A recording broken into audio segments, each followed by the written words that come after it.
Hi friends, तो आज मैं लेकर आई हूँ 2011 में रिलीज हुई मूवी। इस मूवी का नाम है द ग्रे और इस मूवी का IMDb रेटिंग है 6.7 आउट ऑफ 10। अगर आपको ये वीडियो अच्छी लगी तो लाइक करें, मुझे सपोर्ट करने के लिए चैनल को सब्सक्राइब करें। तो चलिए वीडियो को शुरू करते हैं। मूवी के शुरुआत में हम जॉन ऑटोवे नाम के एक आदमी को देखते हैं और वो एक शार्प शूटर है जो कि अलास्का में वो मौजूद है एक ऑयल कंपनी में, और इसका काम है दूसरे वर्कर्स को भेड़ियों से बचाना। जैसे कि भेड़िया इनके आसपास आ जाए तो उसे शूट करके मार देता है। जॉन अपनी पत्नी को बहुत याद कर रहा होता है और वो अपनी पत्नी के लिए एक खत लिखता है और उस खत में ये लिखता है कि तुम मेरी जिंदगी से हमेशा के लिए दूर चली गई और मैं जानता हूँ कि अब तुम कभी भी वापस नहीं आओगी, और इन सब के लिए मैं अपने आप को जिम्मेदार समझता हूँ। हो सकता है कि मैं अपनी जिंदगी को आज खत्म कर दूं। दरअसल वो उस खत में सुसाइड के बारे में लिखता है। फिर रात के वक्त जॉन अपने गन से अपने आप को मारने की कोशिश करता है, लेकिन वो अपने आप को नहीं मारता। इसके बाद वहाँ पर कुछ लोग काम कर रहे होते हैं। तभी एक भेड़िया हमला करने के लिए उनके तरफ बढ़ रहा होता है।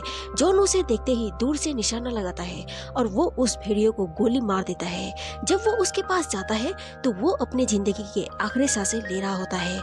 जो उस भेड़िए के ऊपर हाथ रखकर कहता है कि आज आखिरी बार। दरअसल जॉन का आज इस कंपनी में आखिरी दिन होता है और वो इस जगह को यानी कि अलास्का को और अपनी काम को हमेशा के लिए छोड़कर यहाँ से जा रहा होता है। अगले दिन कुछ वर्कर्स 2 हफ्ते की छुट्टियों पर ये अपने घर जा रहे होते हैं और इन्हीं के साथ जिम भी शामिल होता है, जो कि तूफान आने से पहले इन्हें वहाँ से जल्द निकालना था। इसीलिए ये सब के सब प्लेन में चढ़ जाते हैं। फिर वो एक सीट में जाकर बैठ जाते हैं। इसके बाद जॉन के साइड वाले सीट में एक आदमी आकर बैठ जाता है और वो आदमी जॉन को उल्टी सीधी सवाल पूछता है कि तुम कहाँ से आए हो, तुम कहाँ जा रहे हो और तुम्हारे परिवार में कौन कौन है। जिससे कि जॉन उसके सवालों से परेशान हो जाता है और वो कहता है कि मुझे तुमसे बात नहीं करनी है। फिर ये आदमी नाराज होकर वहाँ से उठ जाता है और पीछे वाली सीट में जाकर बैठ जाता है और प्लेन उड़ना शुरू हो जाता है। जब इनका प्लेन अलास्का के बीचों बीच होता है तो इनका प्लेन क्रैश हो जाता है और ये सब के सब अब अलास्का के अंदर फंस चुके हैं, जहाँ पर बर्फ है, पहाड़ है और इतनी ज्यादा ठंड है कि शायद इनकी ठंड से ही जान चली जाए। इस क्रैश में इनके सामने एक आदमी मारा जाता है। जॉन तभी कहता है कि अभी रात होने वाली है, इसीलिए हमें यहाँ पर आग जलाना होगा, वरना हम में से कोई भी नहीं बचेगा, नहीं तो इस ठंड में हम सारे लोग मारे भी जा सकते हैं। तभी एक आदमी कहता है कि हमारे मदद के लिए यहाँ पर जरूर कोई आएगा, इसीलिए हमें मदद की इंतजार करना पड़ेगा। जॉन कहता है कि आज रात हम यहाँ पर गुजारेंगे और कल सुबह हम आगे की सफर तय करेंगे, क्योंकि यहाँ पर हमें बचाने के लिए कोई भी नहीं आएगा। अगर वो आना भी चाहे तो भी वो हमें ढूंढ नहीं पाएंगे, तो अभी हमें सारी चीजें खुद ही इंतजाम करना पड़ेगा। इसीलिए ये लोग सभी बाहर निकल जाते हैं और आग जलाने के लिए कुछ चीजें इकट्ठा करते हैं। अब रात के वक्त जब ये लोग आग जला रहे होते हैं तभी एक भेड़िए जॉन के ऊपर हमला कर देता है, मगर यहाँ पर और भी भेड़िए होते हैं जो कि सभी भेड़िए जॉन पर हमला कर देते हैं और वो जॉन को मारने ही वाले होते हैं। तभी वहाँ पर बाकी के लोग आके जॉन की मदद करते हैं। यहाँ पर जॉन के पैर भेड़ियों ने बहुत जख्मी कर दिए होते हैं।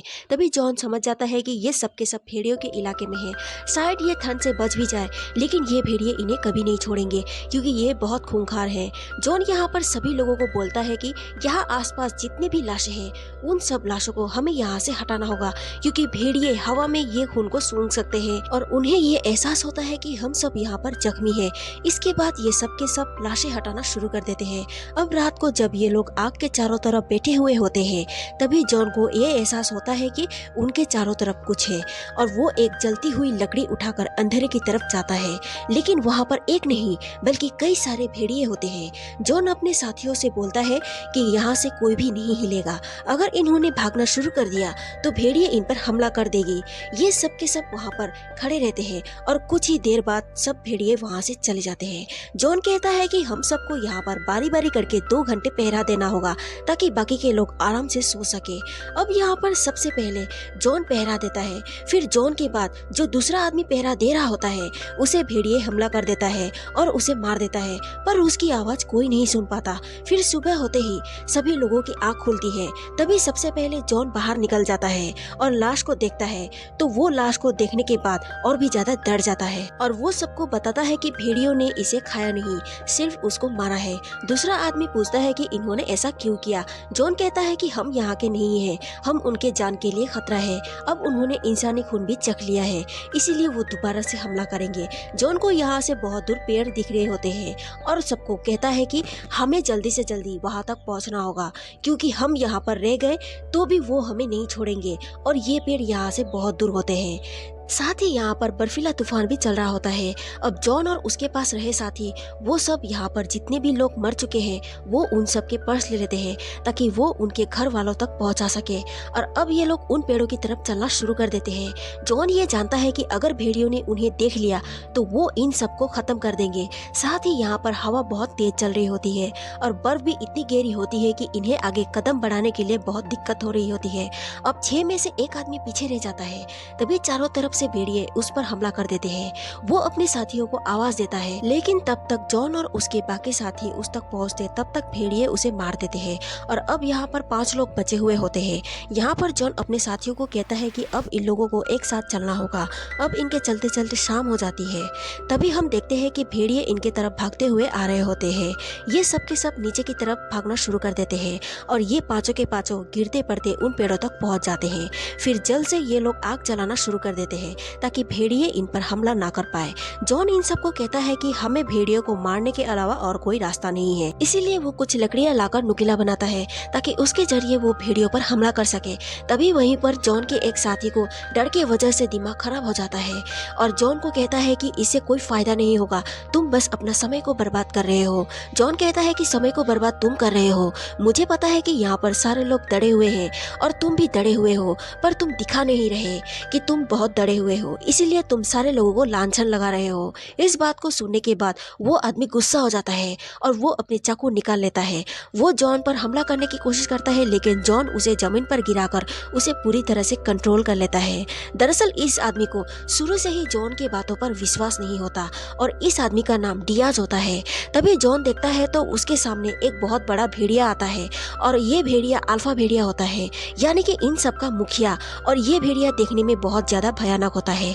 फिर जॉन डियाज को शांत रहने के लिए कहता है, फिर वो भेड़िया वहाँ से चला जाता है। इसके बाद सभी लोग आग के पास जाकर बैठ जाते हैं। तभी डियाज को अपनी गलती का एहसास हो जाता है और सबसे माफी मांगता है और कहता है कि मैंने सबके साथ बहुत बदतमीजी की है, मुझे बदतमीजी नहीं करनी चाहिए थी। तब जॉन डियाज को समझाने लगता है और वो डियाज को उसके चाकू भी दे देता है। इसी बीच एक भेड़िया आकर डियाज के ऊपर हमला कर देता है। तभी ये सब मिलकर उस भेड़िया को मार देते हैं। अब उनके पास खाने के लिए कुछ नहीं होता, इसीलिए वो लोग भेड़ियों को ही पकाकर खा लेते हैं। जब ये लोग भेड़ियों का मीट खा रहे होते हैं तभी इनके चारों तरफ से भेड़ियों की आवाज आना शुरू हो जाते हैं, क्योंकि इन्होंने इनके एक साथी को मारा है। तभी जॉन समझ जाता है कि अब वो भेड़िए इन्हें नहीं छोड़ेंगे। वो कहता है कि हमें यहाँ से अभी निकलना होगा। फिर ये पांचों के पांचों अपने अपने हाथों में मशाल लेकर यहाँ से निकल जाते हैं।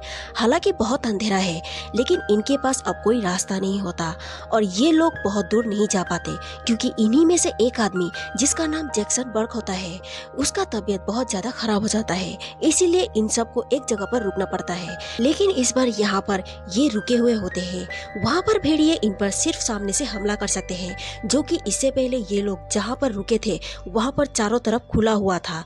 ये यहाँ पर आग जला लेते हैं और इन सबको पता है कि हो सकता है कि इनमें से कोई भी किसी वक्त इस दुनिया को छोड़कर यहाँ से चले जाए, इसीलिए ये सब अपने अपने परिवार को याद कर रहे होते हैं। अगली सुबह जब ये लोग देखते हैं तो बर्क मर चुका है और वो ठंड में पूरी तरीके से जम चुका होता है। फिर इस चीज को देखने के बाद सब लोग दुखी होते हैं, लेकिन इन्हें कैसे भी करके आगे बढ़ना है, इसीलिए ये लोग बर्क के लाश को वहीं छोड़कर आगे बढ़ना शुरू कर देते हैं। अब थोड़ी दूर जाने के बाद जॉन वहाँ पर देखता है तो वहाँ पर एक पेड़ कटा हुआ होता है जिस पर एक निशान होता है। जॉन कहता है कि मैं इस निशान को पहचानता हूँ। तभी जॉन समझ जाता है कि यहाँ पर आसपास जरूर कोई ना कोई है। फिर इन्हें पानी की आवाज सुनाई देती है। जॉन कहता है कि हमें पानी की आवाज की तरफ चलना होगा। अगर हम उस तक पहुंच जाए तो हम उसके साथ चलते चलते पहुंच जाएंगे किसी न किसी कबीले के पास, लेकिन इससे पहले हमें नीचे उतरना होगा। लेकिन वहाँ पर एक बहुत गहरी खाई होती है, यानी कि ये अब यहाँ से नहीं जा सकते। और जॉन कहता है कि हमारे सामने बहुत सारे पेड़ हैं, हमें एक लंबी रस्सी चाहिए और हम में से किसी एक को उस पेड़ों तक कूदना होगा ताकि वो रस्सी को वहाँ पर बांध सके और हम तीनों के तीनों वहाँ पर पहुँच जाए। फिर ये सब के सब मान जाते हैं, क्योंकि इनके पास इसके अलावा और कोई कोई भी रास्ता नहीं होता। हालांकि इनके पास रस्सी होती है, लेकिन वो रस्सी इतनी लंबी नहीं होती, इसीलिए इन्हें रस्सी के साथ कपड़े भी बांधने पड़ते हैं। पर एक आदमी जिसका नाम हेनरिक होता है, वो कपड़े का एक सिरा पकड़कर उस चट्टान पर कूद जाता है। जैसे ही वो कूद जाता है तो जहाँ से इन्होंने रस्सी और कपड़े बांधे हुए थे वो गांठ खुल जाती है। पर जैसे ही कपड़े वाले रस्सी खोलकर खाई में गिरने वाला ही होता है, पर डियाज उस कपड़े वाले रस्सी को पकड़ लेता है। तभी जॉन डियाज को पकड़ लेता है और ऐसा करते करते डियाज की जान बच जाती है और हेनरिक भी सुरक्षित होता है। हेनरिक अब रस्सी को एक पेड़ पर बांध देता है। फिर एक एक करके ये लोग नीचे उतरते हैं और उस पेड़ के तरफ जाते हैं। लेकिन आखिरी में जो आदमी जाता है उसका नाम टेलगेट होता है। उसका पैर हुक में फंस जाता है। जब वो अपना पैर छुड़ाने की कोशिश करता है तो वो इतनी ऊंचाई से उड़ता हुआ पेड़ों से होते हुए नीचे जमीन पर गिर जाता है। वो पूरी तरह से जख्मी होता है और उसे हेलुसिनेट होना शुरू हो जाती है। तो उसे अपनी एक छोटी सी बेटी दिखाई देती है जिससे वो बहुत प्यार करता है। उसकी बेटी उसे कहती है कि डैडी आई लव यू। तभी यहाँ पर बहुत सारे भेड़िया आ जाते हैं। हालांकि जॉन और उसके दो साथी पेड़ से जल्दी जल्दी उतरकर अपने दोस्त टेलगेट को बचाना चाहते थे, लेकिन जब तक वो नीचे पहुंचते तब तक वो भेड़िए टेलगेट को खींचकर अपने साथ ले जा चुके होते हैं और अब ये 3 बचे हुए होते हैं। अभी भी इन्हें चारों तरफ से भीड़ी की आवाज आ रही होती है। दरअसल वो इनका पीछा कर रहे हैं। वो किसी भी कीमत पर इन सबको मारना चाहते हैं। ये तीनों के तीनों यहाँ से आगे बढ़ रहे होते हैं और नदी तक पहुँच जाते हैं, लेकिन यहाँ डियाज के पैर में मोच आई हुई होती है, इसीलिए वो ज्यादा चल नहीं सकता और वो जॉन और हेनरिक को बोलता है कि यहाँ से आगे मैं तुम्हारे साथ नहीं चल पाऊंगा। जॉन और हेनरिक डियाज को समझाने की कोशिश करते हैं। डियाज कहता है कि मैं हार गया, मैं और आगे नहीं चल सकता, क्योंकि उसके पैर पर बहुत ज्यादा दर्द हो रहा होता है। डियाज उन दोनों को कहता है कि वैसे भी वापस जाकर मैं वहाँ क्या करूँगा, वहाँ पर कोई भी मेरा इंतजार नहीं कर रहा। मैं पूरे दिन बार में पड़ा रहूंगा और रात भर दारू पीता रहूंगा। इससे बेहतर जगह मुझे और कहीं नहीं मिल सकती। दरअसल डियाज ने अपनी मौत को बहुत करीब से देख लिया होता है, इसीलिए वो अपनी जिंदगी की आखिरी सांसें इन खूबसूरत वादियों के बीच में लेना चाहता है। फिर वो अपना चाकू जॉन को देकर गुड लक कहता है। फिर जॉन और हेनरिक वहाँ से निकल जाते हैं। अब जॉन और हेनरिक नदी के किनारे आगे बढ़ रहे होते हैं। तभी वो देखते हैं कि उनके तरफ 2 भेड़िए भागते हुए उनके तरफ बढ़ रहे होते हैं। ये दोनों यहाँ भागना शुरू कर देते हैं और तभी हेनरिक नदी में गिर जाता है। नदी का बहाव बहुत तेज होता है और हेनरिक उसमें बहता हुआ जा रहा होता है। जॉन हेनरिक को बचाने के लिए पानी में कूद जाता है। हेनरिक एक पेड़ के सामने टकरा जाता है जो कि नदी में गिरा हुआ होता है और उसका एक पैर पानी के नीचे 2 पत्थर के बीच फंस जाता है। वो पानी के अंदर होता है। वहाँ पर जॉन पहुँच जाता है और अपने मुंह से सांस भर के उसके मुंह के अंदर डालता है। वो कहता है कि तुम हिम्मत मत हारना, मैं तुम्हें किसी भी तरह से बाहर निकाल लूंगा। जॉन उसे बाहर निकालने की बहुत कोशिश करता है, लेकिन वो हेनरिक को बाहर नहीं निकाल पाता और हेनरिक पानी के अंदर अपना दम तोड़ देता है और अब जॉन अकेला ही बचा हुआ होता है। अब उसे पता है कि उसका भी मौत बहुत करीब आ रहा है और मरने वाला है, इसीलिए वो आसमान की तरफ ईश्वर को देखते हुए कहता है कि तुम अपना चमत्कार दिखाओ मुझे, मैं मजबूर हूँ, लाचार हूँ, तुम मेरी मदद करते क्यों नहीं, मुझे अपना एहसास कराओ। लेकिन उसे कुछ भी एहसास नहीं होता और जॉन कहता है कि मुझे अपनी मदद खुद ही करनी पड़ेगी। अब वो अकेले ही आगे की सफर तय करते हैं, लेकिन वो ज्यादा दूर नहीं जा पाता क्योंकि उसे हाइपोथर्मिया हो जाता है और वो वहीं पर एक जगह पर बैठ जाता है। उसके पास जितनी भी पर्स होते हैं वो सब के सब निकाल लेता है। ये उन लोगों के पर्स होते हैं जो मर चुके हैं। वो उन सब के पर्स को खोलकर देखता है। फिर वो अपने पर्स को भी खोलकर देख लेता है जहाँ पर उसकी पत्नी की फोटो लगी हुई होती है। तभी उसे अपनी पत्नी की याद आती है कि उसने मरते वक्त उसे क्या कहा था। उसने मरते वक्त उसे ये कहा था कि कभी भी तुम डरना मत, तुम एक बहादुर इंसान हो। तभी जॉन देखता है तो चारों तरफ उसे भेड़ियों ने घेर रखा है और ये जिस जगह पर खड़ा है वो भेड़ियों का इलाका है। अब अपने हाथ में कांच की बोतल को लेता है और दूसरे हाथ में एक चाकू। अब उसके सामने अल्फा भेड़ी है और जॉन को अपने बचपन की याद आती है जहाँ पर उसका पिता बार बार एक ही लाइन सुनाते थे। दरअसल ये कोड होता है, उसमें लिखा होता है कि ये लड़ाई मुझे और एक बार फिर से लड़नी है। मुझे सब कुछ अच्छी तरह से याद है, या तो आज मैं बच जाऊंगा या फिर हमेशा के लिए इस दुनिया से चला जाऊंगा। इसके बाद अल्फा भेड़ी और जॉन आपस में हमला करते हैं।